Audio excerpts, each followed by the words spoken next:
Hey everybody, welcome back to the channel. I appreciate you guys being patient for this video. As you know, a lot of craziness is going on around the world right now, and it kind of got under me with this video specifically because I live in New York City, which is where everything is happening right now. But anyways, directly to the video.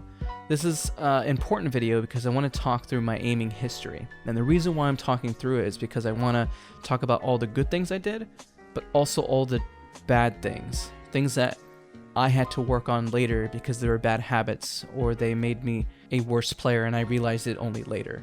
I'm going to kind of do this off the cuff, but I did create like a summary sheet over here to my left and we'll see how we do with it. So let's start all the way from the beginning.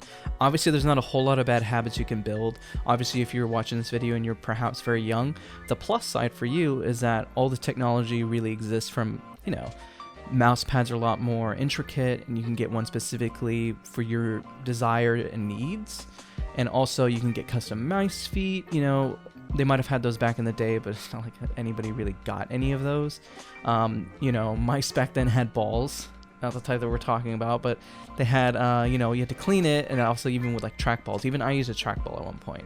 So there wasn't really anything strong to build off of because nobody ever really knew that, hey, PC gaming was going to take off the way it did. And also back then gaming was kind of a bit of a stigma, and it was kind of like, oh, you game? Oh, that's not very cool. But nowadays it's a lot cooler to obviously game. So there's a plus side. If you're going to do things right, try to get all the right hardware and the right things that work best for you.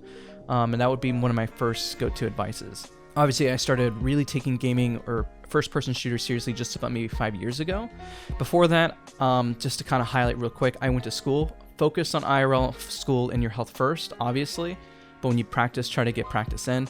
But I started in Battlefield Vietnam, Call of Duty 2001, or Quake, or Unreal Tournament. Those are the games that I remember playing first-person shooters on that I want to say made the big difference. Now the thing is, I didn't really take it seriously back then. It's not like I really practiced. It's not like I kind of took things to, I guess, another level until end of Battlefield 3 to Battlefield 4. I will say the game that really helped a lot with communication and comms in terms of gaming was probably World of Warcraft. I did a lot of World of Warcraft for a little while and how to run a guild. We did a lot of raiding, which is top US 10. I know we placed 12th and we got a lot of kills that were in the top US top 10. But I know that taught me a lot in terms of comms and communication. So while you're practicing your aim, another important factor is comms. And I cannot stress how important comms are when you're playing a first-person shooter and you're talking with others. Also, whenever you're practicing your aim, I would say it's so important, comms specifically, because if you ever try practicing your aim, you play at another level when you're not talking or saying anything, versus whenever you're talking and saying a million things. Your brain can't truly multitask and one performance starts to degrade over the other. As you start to get better with your comms and conveying, you know, really strong information and details, obviously you will get better and better at it, and that's something to keep in mind. So if you're practicing, something I didn't do very early on was to have a conversation or have somebody help me multitask while I was practicing. So I think that's really, really vital because especially when you're playing with friends, you don't really ever realize or pay attention to that. So that's kind of World of Warcraft and the history prior. Now let's go on to, I don't really know how much I can count a BF3. The reason why I got into Battlefield again, and I played it on and off consistently. What brought me back to is at the end of World of Warcraft, which is why I mention it, we had nothing to do. We were doing a lot of runs and we would just clear the boss in like a day or two, and we all said, you know, let's go play another game. And that game happened to be Battlefield because I was like, well, I've always played Battlefield. I've always enjoyed the franchise. I played pretty much every single one, maybe not as extensively as another part of the franchise, but it's always been there. Now, the reason why I got into gaming, and is more of a, I guess, personal topic for me, is, well, my father had passed away shortly after I graduated. And it is kind of a bit of a big topic, but it's why I kind of got back into it. So obviously I didn't do any gaming when I was in college pretty much. I did some very lightly, but my focus was college. Then I came back to gaming because it's something my father always supported me in. So if you have a passion for gaming and something that you care about and love to do, I recommend doing it. Don't do it as in terms of a mistake going into it for you're trying to run from something. You know, do it because you love it and it's healthy for you. Now I will say don't practice too much. Don't make the mistake of closing off to people. I feel like I made that mistake several times, and the only reason I'm going through that history, again, aiming history, is another one to kind of consider. So back to Battlefield 3 and Battlefield 4, I remember there was a round that I was doing where I always enjoyed sniping, and people always ask me why I like sniping, and the reason for that is because of montages. One of my first montages I remember watching, where obviously we all saw them on YouTube, it's like Gears of War was one of the first ones, and then Battlefield, where I saw Dark Elite, Dark Betrayed, a lot of great aimers, snipers, people who really sniped, and I found Battlefield montages very inspiring, and obviously I was playing it at the time, so I would always go into Locker Metro and always try to snipe. My friends would make fun of me for it and said, you gotta do something else besides that, because you know, that's not very good to do. It's like, you can't do it. Well, I proved them wrong. I got a lot of recognition for it, and obviously in BF4, that's when I joined teams like Myth Gaming, and then I joined Nova Gaming, and obviously at that point really took off with Nova in terms of content and growing. The mistake I did, now granted I was very well known for sniping in the franchise, was I should have broadened my spectrum back then. I look back on it now and I think I spent a lot of time sniping and practicing it, which made me a lot better at lower sensitivities.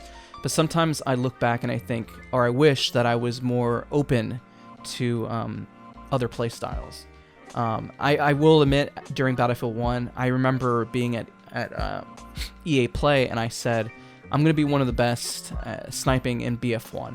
And I'm proud to say that I achieved part of that goal. You know, what does best mean? I don't really know. But I know that I made a name for myself in Battlefield 1 in terms of sniping. And the same mistake from Battlefield 4 carried to BF1. And I didn't admit it throughout the whole time there, is that my mistake was just continuously sniping. I didn't do anything else. BF1 sniping was also really strong, as it was in, you know, most of the franchise. Sniping was really good.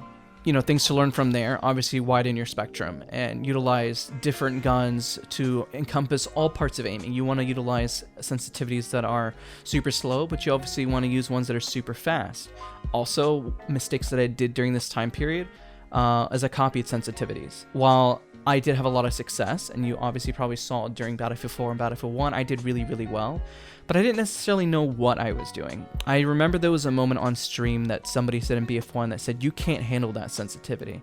And I was slaying out, I was doing pretty well. But I still remember it to this day, their comment that they made, and it goes to show that creators, like, we all look at comments, and stuff sticks with you, you know. And it was a very solid point, because I remember going through my footage, and this is a moment where I took time to say, you know what, I'm going to look through my footage more. I'm going to try to learn more. And I noticed, like, you know, he's right. I am overshooting. While I'm landing a lot of shots, there are some shots that I probably shouldn't be missing. That was another point, looking over footage. Don't copy settings. Create your own persona, so to speak, because we don't all aim the same. Some people have, you know, wider arm spans, you know, some people are shorter, some people are taller. And it's important to note that. So that was a mistake I made. Even though I have a lot of successes with what I'm doing, I made a lot of mistakes. So hopefully that knowledge is helpful as well. Now, during BF1, like I said, I would pretty much avoid utilizing anything else, because I knew that if I did, that I wasn't very good. And I never really admitted that to anybody, because I just knew from a personal standpoint, I'm like, I'm not very good at it, so I'm just not going to do it. I'm just going to continue sniping and engaging with my audience, because that's what people like watching. Now, transition to Battlefield 5, I took that note that somebody had said, and I just slowed down my sensitivity. At the start of Battlefield 5, I slowed it down dramatically, and I remember people saying your aim is different, it's not as good, but statistically it was pretty much the same. And I slowed it down because the sensitivity was too fast for me, and I couldn't control it the way I wanted to. So there's a document I'm going to leave in the description with all my sensitivities and some of the history there. I was around 1%, which is around 13.42 inches per 360. I utilized that for the longest time. Obviously, before then, I had no idea what I was doing. I was using something that was way too fast. But I noticed over time that I started slowing it down, get a handle on my arm movement, and figure out what in the world I was doing. So Battlefield 5, I slowed down my sensitivity. Midway through, I kept it slowed down, so a lot of what you saw in Bolt Action King was a lower sensitivity. I started to speed it up a little bit. I started to garner a lot more control, and during this time period, I decided to introduce Kovacs. I realized that I needed to broaden my spectrum. I did notice that Battlefield 5, I felt like was going to struggle. I noticed it early on, and I'm pretty much admitting it now that I had my concerns with the game. And because I had those concerns, I was like, if I can just snipe in this game, I need my aim to be able to transfer to any sort of game I play. And I have to have a better understanding. And I knew that I had to train and practice now if I wanted to mean something.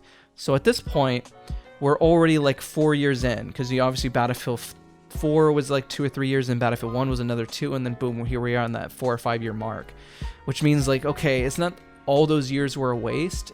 It's just that I was honed in on sniping, which is what I'm known for. It's time to broaden the spectrum. Again, going back to Kovacs.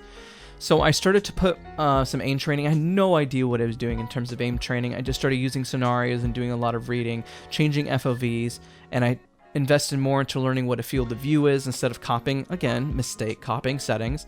And I started to figure out what worked best for me. Was it a lower FOV or was it a higher FOV? And just letting it sink in and figure out what felt comfortable.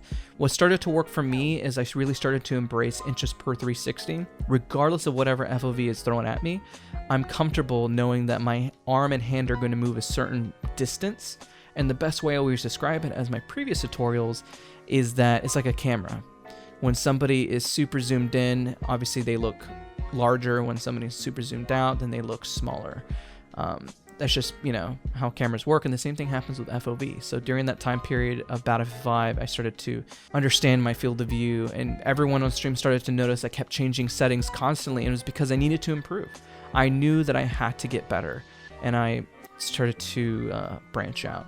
So during this time period, I started putting more videos out explaining what I learned with my aim, whether it was changing mice hertz from 500 to 1000, changing my DPI from high to low, and you'll see it in the document as well that's supplied, and then also finding a middle ground in terms of sensitivity. So at the start, I was super slow, then I sped it up again, then I went even faster, and then I pretty much added 13.42 inches per 360 plus 17.45, added the two together, and ended up at 15.5 inches per 360, which is what I utilize currently. Even when I'm in Kovacs, I still aim sometimes faster, depending on if I need to work on broader arm movements or if I need to get better with fingertip grip. There was a lot that I started working on here, including how I even held my mouse, for example. Going from Battlefield 1 to Battlefield 5, Battlefield 5 was a really important journey and aiming journey for me, because I noticed in Battlefield 1 that I was kind of known for it for holding my mouse so awkwardly and doing well with my aim, but I realized that I was holding my mouse wrong. So obviously I have the G Pro, but I utilized different mice to figure out how to hold my mouse correctly. I went through probably about 10 different mice, and obviously the one that stuck with me the most was the G Pro. But I did figure out I was holding it wrong, so just as a brief summary, I used to hold, it's not really wrong, I just noticed that it hurt my hand, and if anything ever hurts, then it's not good. You're not able to sustain it for an extremely long period of time. So obviously I held it, it's kind of hard to see, but I held it like this, and then I just adjusted it to like this, which I might put a video together and like hand grips and everything like that, but it's important to learn the base of things, and I kind of wish I knew that sooner, and I kind of screwed up, because if I did everything properly and I did good research, then I would remember those things, and I would probably be a better gamer and aimer than I am today. It kind of feels like I'm resetting essentially. So here we are pretty much today. Now I've been playing a lot more Apex Legends, and the reason for that is because obviously it requires a lot more movement. In terms of your arm and hand and everything put together.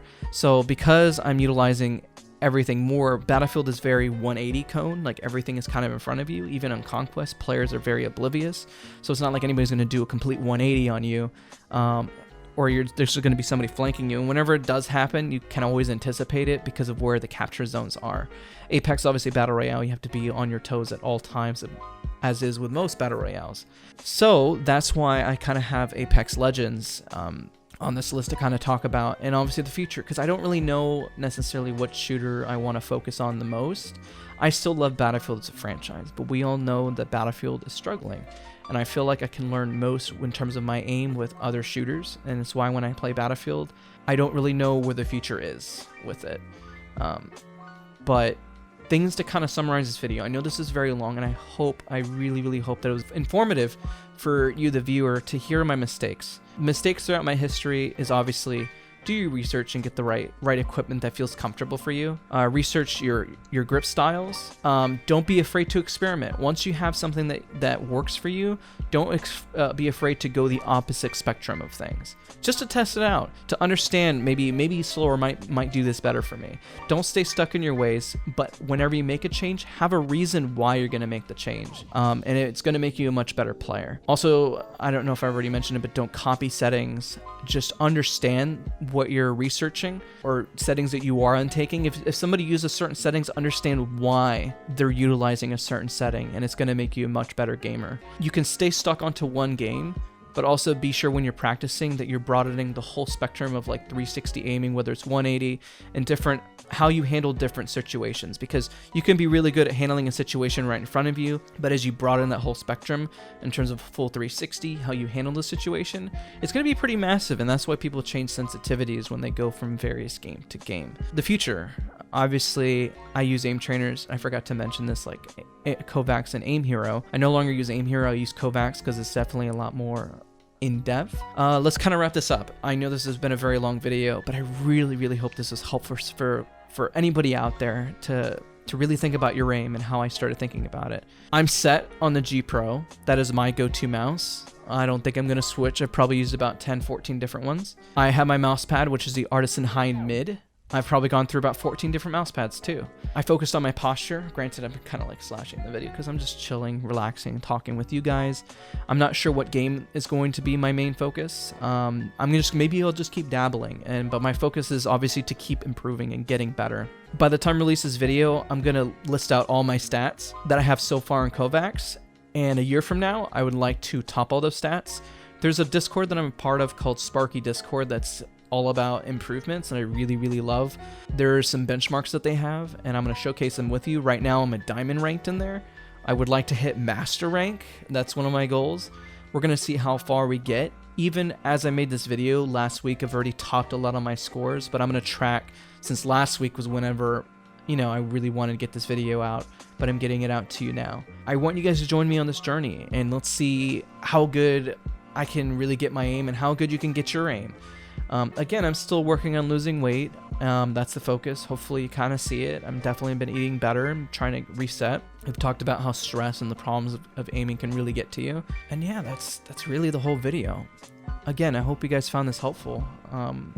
Looking back at thinking about the whole aiming history, I feel like even just thinking about it, man, it's crazy how much time that's had to take place for me to really improve. Obviously, it shows how long it takes just to get really good at gaming, and the fact that you can say today that you want to take an extra 10 minutes a day to get better will make a big difference in how you do get better. And it takes time. It doesn't happen overnight, because like I said in the start of Battlefield 5, anything outside of sniping I felt like it was complete garbage at, and obviously now I definitely feel a lot more comfortable, and I think in about another year things can really start to take off. Hope you enjoyed this video. Thank you guys again so much for watching, and I'll see you in the next one. We'll cover more topics about aiming.